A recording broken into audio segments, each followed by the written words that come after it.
Hello everyone, welcome back to Medicology nursing services. आप सभी साथियों का आपके अपने YouTube channel Medicology nursing services में फिर से स्वागत है। सो फ्रेंड्स, जैसा कि आपको स्क्रीन पे दिखाई दे रहा होगा, आज हम क्लास आपके लिए ओबीजी का लेके आए हैं। कुछ बेहतरीन गोल्डन पॉइंट्स आप सभी लोगों के लिए रहने वाले हैं।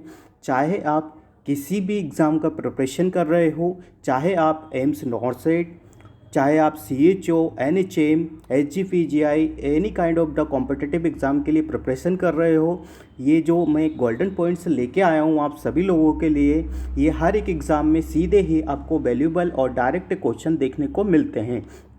तो वीडियो में लास्ट तक बने रहिएगा। और यदि ओबीजी का क्लास समझ में आए तो क्लास का लिंक अपने फ्रेंड सर्कल में ज़रूर शेयर कर दीजिएगा, क्योंकि इस प्रकार की क्लासेस आपको आगे भी मिलता रहेगा आपको मेडिकलॉजी नर्सिंग सर्विसेज के यूट्यूब चैनल पे। तो बिना किसी टाइम डिले के हम बढ़ते हैं हमारी अपडेट की ओर। चलिए फ्रेंड्स, सबसे पहले क्या है, ओबीजी के कुछ गोल्डन पॉइंट्स मैं आपके सामने डील करने वाला हूँ। ठीक है, ऑब्स्टेट्रिक्स क्या रहने वाला है। ठीक है, तो कभी कभी इसका फुल फॉर्म या फिर इसकी डेफिनेशन आपसे पूछी जाती है।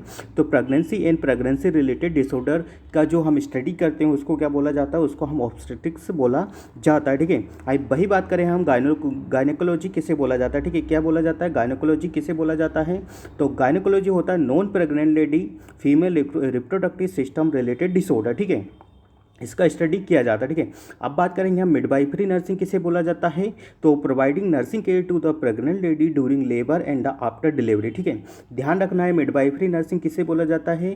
तो providing nursing care to the pregnant lady during and after delivery. ठीक है, दोनों ही कंडीशन में आपको चीज़ों को ध्यान रखना है, प्री और आफ्टर। ठीक है, तो तभी उसको क्या बोलेंगे, मिडवाइफरी नर्सिंग बोलेंगे। ठीक है, एंड्रोलॉजी क्या कहला जाता है। तो study of the male reproductive system. ठीक है, क्या बोला जाता है, एंड्रोलॉजी को क्या बोला जाता है, study of the male reproductive system. चलिए, गायनेकोलॉजी किसे बोला जाता है। तो study of the female reproductive system को बोला जाता है। मेल पेल्विक किसे बोला जाता है। तो मेल पेल्विक होता है एंड्रोइड पेल्विक को हम मेल पेल्विक बोलते हैं।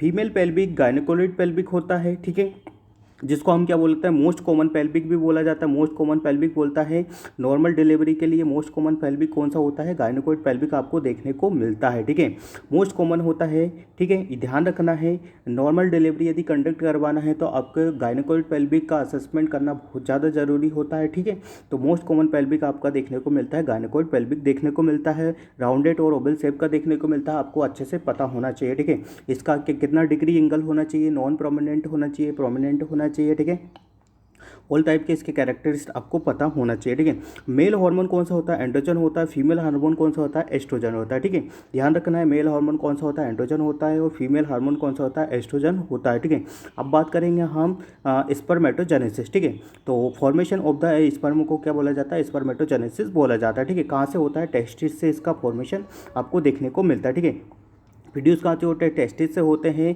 फिर ठीक है, वास्ट डिफरेंस से एजुकुलेटरी डक्ट से रन आउट करते हुए आपके आउट हो जाते हैं। ठीक है, कितने टाइम में इसका स्पर्मेटोजेनेसिस हो जाता है। तो 61 डेज में इसका कंप्लीट हो जाता है।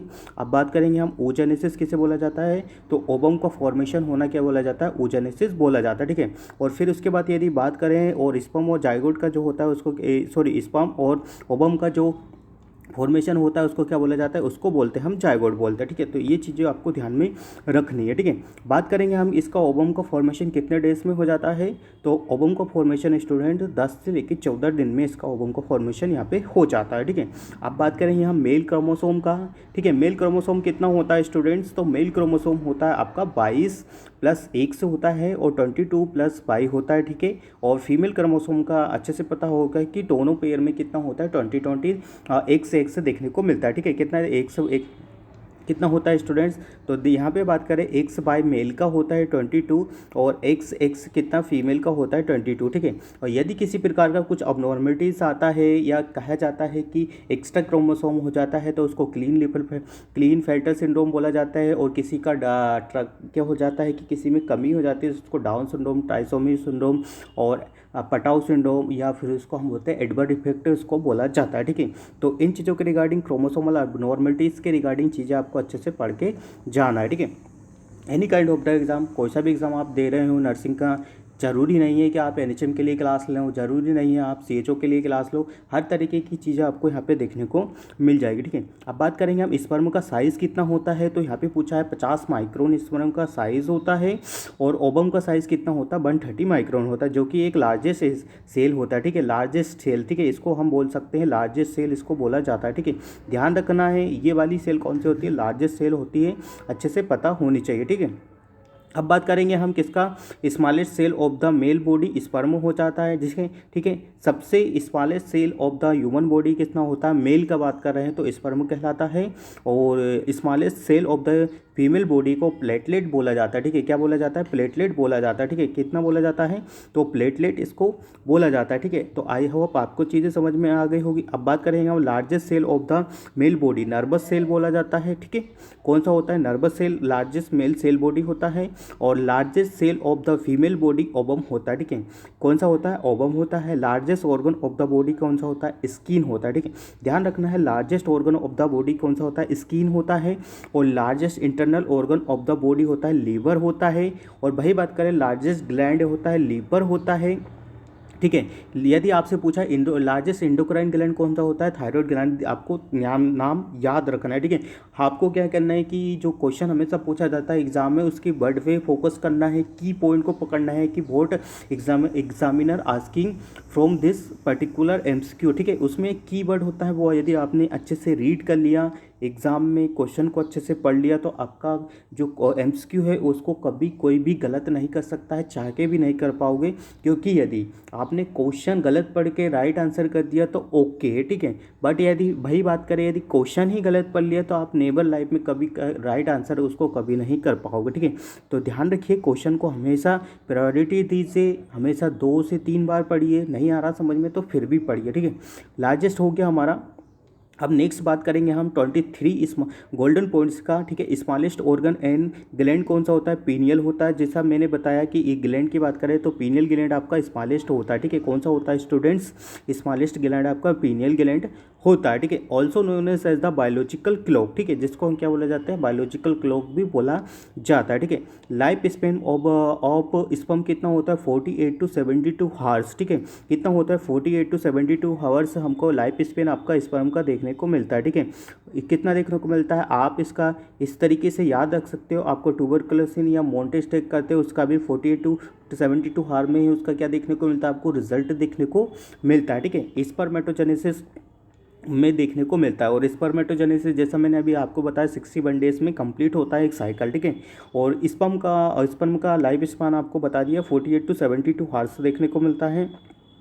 फिर वही बात करते हैं हम life span of the ovum का कितना होता है स्टूडेंट्स, तो 12 से लेके 24 घंटे। ठीक है, 12 से लेके या 12 to 24 आवर्स हमको देखने को मिलता है। ठीक है, तो आई होप यहाँ से आपकी पर्टिकुलर चीज़ें क्लियर हो रही होगी, और किसी को ये पीडीएफ चाहिए है तो ये पीडीएफ आपको आपके व्हाट्सअप ग्रुप मेडिकोलॉजी नर्सिंग सर्विसेज के चैनल पर मिल जाएगा। ठीक है, मैसेज कर देना है, डिस्क्रिप्शन में आपको लिंक मिल जाएगा व्हाट्सअप ग्रुप का, और वहाँ पे और भी अदर टाइप की वैकेंसी रिलेटेड इन्फॉर्मेशन आपको प्रोवाइड करवाई जाती है।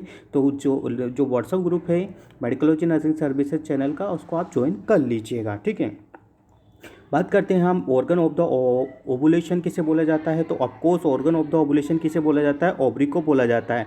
और ध्यान देना है, और जो ओवरी होता है आपका क्या होता है, ये एक इंटरनल ऑर्गन होता है। ठीक है, इंटरनल ऑर्गन और एक्सटर्नल ऑर्गन दोनों अलग अलग होते हैं, एग्जाम में दोनों ही पूछे जाते हैं एक्सपेक्ट और रेस्पेक्ट करके, कि बीच one of the internal organ, बीच one of the external organ, expect और एक्सपेक्ट। ठीक है, तो ध्यान रखना। ठीक है, और ऑर्गन ऑफ द फर्टिलाइजेशन किसे बोला जाता है, फेलोपियन ट्यूब को बोला जाता है। ठीक है, तो ये भी एक तरीका का इंटरनल ऑर्गन होता है फीमेल के रिप्रोडक्टिव सिस्टम का। ठीक है, ऑर्गन ऑफ द इम्प्लांटेशन किसे बोला जाता है, यूट्रस को बोला जाता है। ठीक है, किसको बोला जाता है, यूट्रस को बोला जाता है ऑर्गन ऑफ द इम्प्लांटेशन, ये भी एक इंटरनल ऑर्गन है। ठीक है, ध्यान रखना है आपको। एक्सटर्नल जेनिटल ऑर्गन, ठीक है, ये तो मैंने इंटरनल ऑर्गन बता दिए, एक्सटर्नल जेनिटल ऑर्गन अभी आपको मैं अपकमिंग जो भी मेरे क्वेश्चन है उसमें मैं आपको बता दूंगा। ठीक है, और साथ में एडिशनल चीज़ें बता दें तो जो ऑर्गन ऑफ द फर्टिलाइजेशन होता है फेलोपियन ट्यूब का। ठीक है, इसमें कभी कभी पूछा जाता है मोस्ट कॉमन फर्टिलाइजेशन पार्ट कौन सा होता है फेलोपियन ट्यूब का, तो आपको बताना है एम्पुला। ठीक है, क्या बताना है स्टूडेंट, एम्पुला बताना है। ठीक है, जो कि कितना होता है यदि आपको बट इतना तो डीपली कभी कभी पूछा नहीं जाता है, बट यदि पूछा जाता है तो 5 to 6 डायमीटर का देखने को मिलता है। ठीक है, 5 to 6 कितना देखने को मिलता है, लेंथ का देखने को मिलता है। इसका डायमीटर छोटा होता है। इसमें 3 4 पार्ट्स आपको देखने को मिलते हैं। ठीक है, कितने पार्ट्स देखने को मिलते हैं स्टूडेंट्स, तो इसमें आपको 4 पार्ट्स देखने को मिलते हैं। ठीक है, इस तरीके का कुछ हमारा देखने को मिलता है ओवरी। ठीक है, ये फैलोपियन ट्यूब है। ठीक है, फैलोपियन ट्यूब है, यहाँ पे स्टमल देखने को मिलता है, यहाँ पे एम्पुला देखने को मिलता है। ठीक है, इनपेंडिबुलम देखने को मिलता है, एम्पुला देखने को मिलता है, और यहीं पे आपको देखने को मिलता है इनपेंडिबुलम, जो आपको देखने को मिलती है, जो कि आपको क्या देखने को मिलती है, जहाँ से आपके ओवरी से ओवम को क्या करती है, वो कैच करती है। ठीक है, फिर ट्रबल होके क्या होता था कि यहाँ पे आपके 4 to 6 डे में क्या होता है कि फर्टिलाइजेशन होने के बाद इम्प्लांटेशन हो जाता है। जैसे ही 12 to 14 आवर्स और 24 आवर्स हो जाता है, जहाँ से एम्ब्रियो आपका क्या होता है, मेच्योर होके क्या हो जाता है, यहाँ पे चला जाता है। ठीक है, तो फर्टिलाइजेशन होने के लिए यहाँ पे चला जाता है। ठीक है, कौन सी सेल के स्टेज में चला जाता है, तो ये भी बताना है कि 16 से 24 सेल की स्टेज में आपका फर्टिलाइजेशन होने के लिए आपको ओवम यहाँ पे चला जाता है। ठीक है, तो ये एडिशनल चीज़ें हैं जो कि आपको पता होना चाहिए। जब भी आप कभी ओबीजी पढ़ रहे हो तो आपके पूरे कॉन्सेप्ट भी पूरे तरीके से क्लियर होना चाहिए। ठीक है, ऑर्गन ऑफ द इम्प्लांटेशन मैंने बता दिया है। ऑर्गन एक्सटर्नल जेनाइटल ऑर्गन का यदि बात करें, situated outside of the body. ठीक है, आल्सो नोन एज द बल्बा या पुडेंडम इसको बोला जाता है। ठीक है, क्या बोला जाता है इसको, बल्बा या पुडेंडम बोला जाता है। ठीक है, वेजाइना फॉर्मेटिंग सेल होता है। ठीक है, स्ट्रेटिफाइड स्क्यूमस एपिथेलियम सेल का बना होता है। ठीक है, जितने भी ऑर्गन्स होते हैं कि जो आउटसाइड आपको किस में देखने को मिलते हैं, किस में देखने को मिलते हैं, वजाइना में देखने को मिलते हैं, outside of the female reproductive system. ठीक है, वो सारे ही किस में आते हैं, आपके एक्सटर्नल जेनाइटल ऑर्गन में आते हैं, और उसको हम क्या पोडेंडम बल्बा भी बोला जाता है, जिसमें आपको इस क्या क्या देखने को मिलता है का लेबिया माइनोरा, लेबिया मेजोरा देखने को मिलता है, स्किनेज ग्लैंड देखने को मिलते हैं, हाइमेन देखने को, ये सारी चीज़ें देखने को मिलता है, यूरेथ्रल ओपनिंग देखने को मिलता है। तो ये सारी चीज़ें किस में आती है, जो कि इस तरीके से एक विजुअल फील्ड हमको देखने को मिलता है। ठीक है, अब बात करेंगे हम वेजाइना फॉर्मेटिंग सेल। ठीक है, तो यह भी कभी कभी आपसे एग्जाम में पूछा जाता है कि which type of the tissue present at the vagina. ठीक है, तो आपको आंसर देना है स्ट्रेटिफाइड स्क्यूमस एपिथेलियम सेल से होती है, और टिश्यू भी यही पाया जाता है। ठीक है, सेल और टिश्यू होता है तो दोनों ही होते हैं, वो पाया जाता है। ठीक है, अब बात करेंगे हम लेंथ ऑफ द वेजाइना। ठीक है, लेंथ ऑफ द वेजाइना का बात करें तो आपको एक कॉन्सेप्ट याद रखना है, इसमें जो पोस्टीरियर होता है वो लंबा होता है, और एंटीरियर होता है वो छोटा होता है। ठीक है, ऐसा टिल्ड फॉर्मेटेड आपको देखने को मिलता है। ठीक है, एक जो कैनाल होती है वो आपकी पोस्टीरियर साइड क्या होता है, बड़ा होता है, और एंटीरियर साइड आपका 7 सेंटीमीटर और पोस्टीरियर साइड 9 सेंटीमीटर आपको देखने को मिलता है। ठीक है, ठीक है, आई होप आपको यहाँ से क्लियर हो गई। और इसका जो पीएच होता है वो 38 से लेकर तो 40.5 तक देखने को मिलता है। ठीक है, किसकी वजह से देखने को मिलता है, तो डोडेलाइन बेसिलस की वजह से देखने को मिलता है। क्या करता है, ये प्रिवेंट करता है आपके any kind of the infection को प्रिवेंट करता है। ठीक है, जो कि हम बोलते हैं यूटीआई, जो मोस्ट कॉमन इन्फेक्शन होता है फीमेल्स में, वो इसकी वजह से आपको देखने को मिलता है। ठीक है, क्यों देखने को मिलता है, क्योंकि वजाइना का जो हमारा यूरेथ्रा का जो लेंथ होता है वो बहुत ही शॉर्ट देखने को मिलता है। ठीक है, अब बात करेंगे हम the pH of the vagina is acidic from the puberty to menopause because of the lactobacillus species. ठीक है, जैसे मैंने बताया एग्जांपल डोडेलाइन बेसिलाई। ठीक है, ये देखने को मिलता है, ये लैक्टोबैसिलस स्पीसीज होता है, बैक्टीरिया का स्पीसीज है, और उसका पर्टिकुलर नाम ये देखने को मिलता है। ठीक है, तो आई होप यहाँ से आपकी चीज़ें क्लियर हो गई होगी स्टूडेंट्स। आई होप आपको सेशन पसंद आ रहा होगा। यदि सेशन पसंद आया है तो अपने फ्रेंड सर्कल में जरूर शेयर कर दीजिएगा, इस मेहनत को जरूर लाइक करिएगा। थैंक। अब बढ़ते हैं हमारी नेक्स्ट अपडेट की ओर। Convert glycogen in the vaginal cell to lactic acid. ठीक है, ये इसमें कन्वर्ट कर देता है। ठीक है, ग्लाइकोजन को किस में कन्वर्ट कर देता है, लैक्टिक एसिड में कन्वर्ट कर देता है। ठीक है, अब बात करेंगे हम बेसिलाई बैक्टीरिया कौन सा होता है, रोड शेप्ड बेसिलाई बैक्टीरिया होता है। कोकाई बैक्टीरिया राउंडेड शेप्ड होता है। ठीक है, बेसिलाई जो बैक्टीरिया होता है वो कौन सा होता है, कभी कभी आपसे पूछा जाता है, रोड शेप्ड होता है। और कोकाई जो बैक्टीरिया होता है वो राउंडेड शेप्ड बैक्टीरिया आपको देखने को मिलता है। ठीक है, स्पायरोचेट बैक्टीरिया होता है, स्पायरल शेप्ड का देखने को मिलता है। तो इसको तो आप इसके पर्टिकुलर नाम से ही याद रख सकते हो। ठीक है, ट्रोपोनोमा पेलिडम जो कि सिफिलिस में देखने को मिलता है, और किस टाइप का वायरस देखने को मिलता है, स्पाइरोचेट वायरस देखने को मिलता है। ठीक है, अब बात करेंगे हम पीएच ऑफ द स्पर्म की। ठीक है, तो स्पर्म का जो पीएच होता है वो एल्कलाइन नेचर का देखने को मिलता है। ठीक है, कितना देखने को मिलता है स्टूडेंट, एल्कलाइन नेचर को देखने को मिलता है। बीडीआरएल टेस्ट क्या होता है, तो बीडीआरएल टेस्ट का यदि बात करें, वेनेरल डिसीज रिसर्च लेबोरेटरी, ठीक है, screening type of the syphilis. ठीक है, सिफिलिस का कंफर्मेटरी टेस्ट आप इसको बोल सकते हो। ठीक है, बीडीआरएल टेस्ट होता है, सिफिलिस का कंफर्मेटरी टेस्ट होता है, और क्या बोलता है कि confirmatory test for the syphilis है। ठीक है, तो आई होप यहाँ से आपके बीडीआरएल के समझे जो भी सारी चीज़ें हैं वो क्लियर हो गई होगी।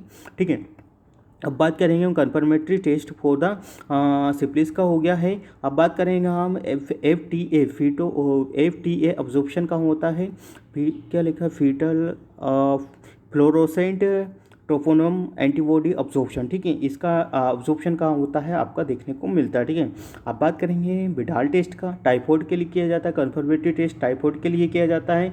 ध्यान रखना है आफ्टर 2 वीक आप यदि कंफर्म करोगे तभी जाके इसका टेस्ट पॉजिटिव और एक्यूरेट रिजल्ट देखने को मिलेगा। ठीक है, फीवर के आफ्टर टू वीक से ही करना है, तभी जाके आपका क्या होगा कि तभी आपके एक्यूरेट रिजल्ट देखने को मिलेंगे। ठीक है, एलाइसा क्या होता है, एंजाइम लिंक इम्यूनोसॉर्बेंट एसे। ठीक है, स्क्रीनिंग टेस्ट होता है, HIV के लिए होता है, नोट अ कंफर्मेटरी टेस्ट। ठीक है, और जितने भी स्क्रीनिंग टेस्ट होते हैं सारे किस में आते हैं, तो जितने भी स्क्रीनिंग टेस्ट होते हैं वो सारे आपके secondary level of the prevention में आते हैं। ठीक है, कंफर्मेटरी टेस्ट फॉर HIV क्या होता है, वेस्टर्न ब्लॉट होता है। ठीक है, और यदि ये तो अडल्ट का हो गया है, यदि अडल्ट का पूछा जाता है तो आपको वेस्टर्न ब्लॉट देखना है। और जो PCR होता है वो आपके चिल्ड्रन का देखने को मिलता है। ठीक है, रिप्रोडक्टिव एज के होते हैं also known as the child bearing age. ठीक है, चाइल्ड बेयरिंग एज को हम रिप्रोडक्टिव एज भी बोला जाता है। मेनार्की आपकी 15 ईयर से स्टार्ट होती है तो मीनोपॉज के 45 ईयर तक चलती है। ठीक है, ग्लाइकोजन होता है जो स्टोर फूड ऑफ एनिमल को करता है, स्टोर इन द लिवर में होता है, मसल्स में। ठीक है, ग्लाइकोजन कहाँ होता है, storage from the food of animal. ठीक है, स्टोर कहाँ होता है, आपके लिवर में होता है और आपके मसल्स में होता है। कितना होता है, 100 to 120 gram glycogen store in the liver. ठीक है, कभी कभी पूछा जाता है कि ग्लाइकोजन कितना स्टोर होता है आपके लिवर में। ठीक है, 100 से लेकर तो 120 ग्राम ग्लाइकोजन स्टोर होता है आपके लिवर में। ठीक है, स्टार्च क्या होता है, ये स्टार्च आपके फूड एंड प्लानेट से मिलता है, और स्टार्च डाइजेशन स्टार्ट माउथ से ही स्टार्च का क्या जो होता है डाइजेशन होने लगता है, और प्रेजेंट ऑफ द पेटाइलिन एंजाइम। ठीक है, किसकी वजह से होता है, पेटाइलिन एंजाइम की वजह से देखने को मिलता है। ठीक है, नॉर्मल ब्लड शुगर लेवल कितना होता है, तो नॉर्मल ब्लड शुगर लेवल का यदि बात करें हम तो 70 से लेके तो 100 mg/dl देखने को मिलता है। ठीक है, यदि इससे अबव जाता है तो यू कैन क्लियर की डायबिटिक कंडीशन हो रहा है, या इससे कम जाता है तो हाइपोग्लाइसेमिक हो जाता है, या इससे अबव जाता है तो हाइपर देखने को मिलता है। ठीक है, फास्टिंग ब्लड ग्लूकोज लेवल कितना होता है, तो 70 से 110 mg/dl होता है, और आइडियल होता है 100 से कितना देखने को मिलता है, 100 mg/dl देखने को मिलता है। डायबिटिक मेलाइटस 126 से प्री डायबिटिक कंडीशन में आ जाता है, 126 कितना होता है प्री डायबिटिक कंडीशन में आपको देखने को मिलता है। ठीक है, एजुटीमिया क्या होता है, increase nitrogen based product in the blood. ठीक है, क्या होता है, एजुटीमिया क्या होता है, increase nitrogen based product in the blood. ठीक है, और नॉर्मल अमोनिया लेवल कितना होता है, 35 से लेके तो 65 माइक्रोग्राम/dl देखने को मिलता है। ठीक है, नॉर्मल अमोनिया कितना होता है, 35 से लेके तो 65 माइक्रोग्राम। ठीक है, ध्यान रखना है, ये वैल्यूबल चीज़ें हैं, एग्जाम में कभी कभी पूछ ली जाती है। ठीक है, आल्सो नोन एज द, अब बात करेंगे हम यूट्रस का। ठीक है, यूट्रस का होता है कि जो एक